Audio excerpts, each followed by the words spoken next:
Jenga.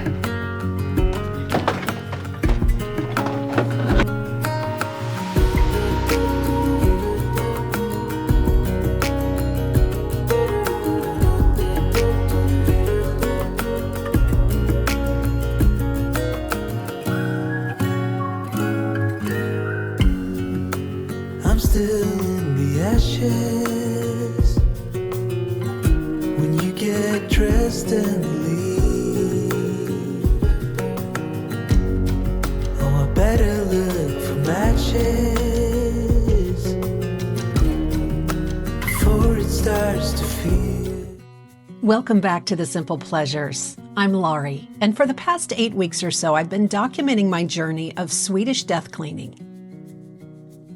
I've made dozens of trips to donate things that no longer serve me, but I'm not yet to the point where I've experienced overall relief. And I think it's because of all the clutter I still need to go through. You want to know what's the worst? Stacks of paper and old files. They sit in the back of my mind, and clutter creates stress.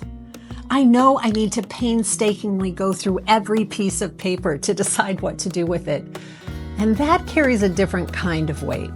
I suppose what I'm really feeling is the burden of responsibility.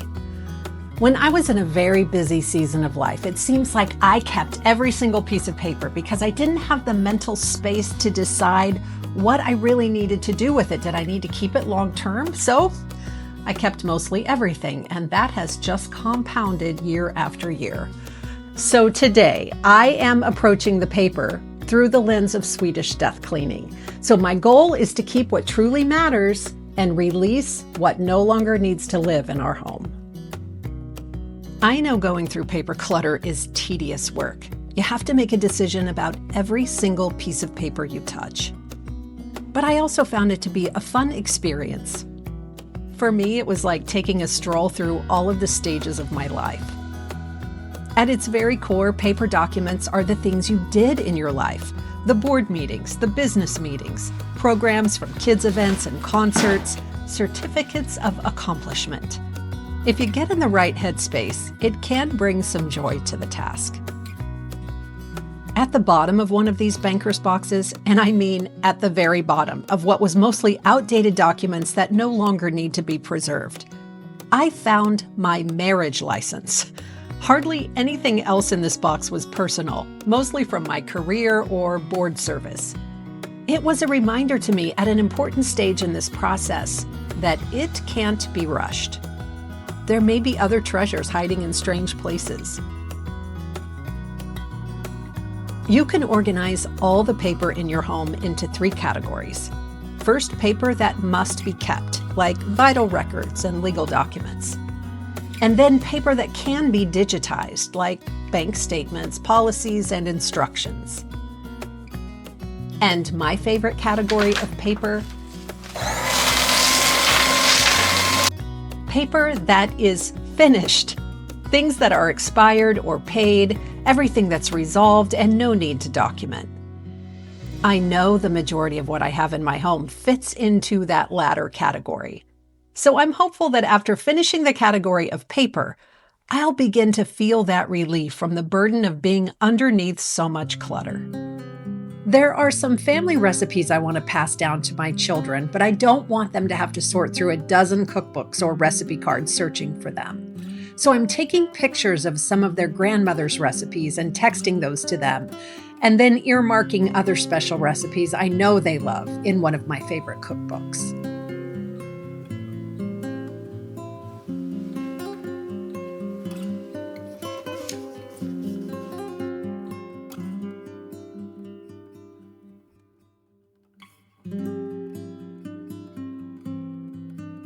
The other day, when I loaded up another carload of things to take to the donation center, my husband said, "Who are you?" After being together for 16 years, he has heard every excuse about why I was keeping things, and now I am just so ready to let it all go. Totally motivated by clearing out every space around me. Bye! But the whole point of Swedish death cleaning is your final gift to your loved ones. not making them search through your clutter to find the things that are important. I remember when my dad had a health episode and was rushed to the hospital. Every one of my siblings and I became part-time detectives, going through banker's boxes and filing cabinets and drawers to find important papers necessary for what he was going through at the time. That is time I would much rather have spent providing care and comfort to him.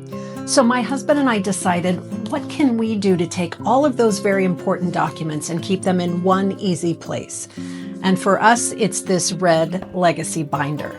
Inside the binder are the documents someone would need if I couldn't explain things myself, like insurance information, our wills, key contacts, property documents, etc., important contacts that our loved ones might need in our hour of need. There's something incredibly calming about knowing that everything essential fits in one place. Does anyone else have a problem with greeting cards that you purchased and never sent? I remember being stretched so thin with my time that I would buy a card to celebrate or commemorate something for a friend or relative, and when it came time to send it, I couldn't remember where I put it. So then I'd go out and buy another one.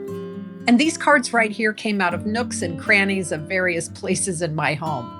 Now they're all in one place, and they're going to get a dedicated place in our home so I can easily find them. I'm not going to need to shop for cards for any occasion for quite some time. We had a stack of instruction manuals for the products we've purchased over the years, and I had to laugh because many of them were for appliances we have not had in our home for more than a decade. And you can find manuals online for most products, so this is just clutter that was easy to release. And don't forget those very personal items, like your personal journals, love notes, therapy workbooks, or anything else you might not want to fall into the wrong hands. Swedish Death Cleaning isn't about preparing for the worst. It's about making life easier for the people we love. And honestly, it makes today feel lighter too. Finally.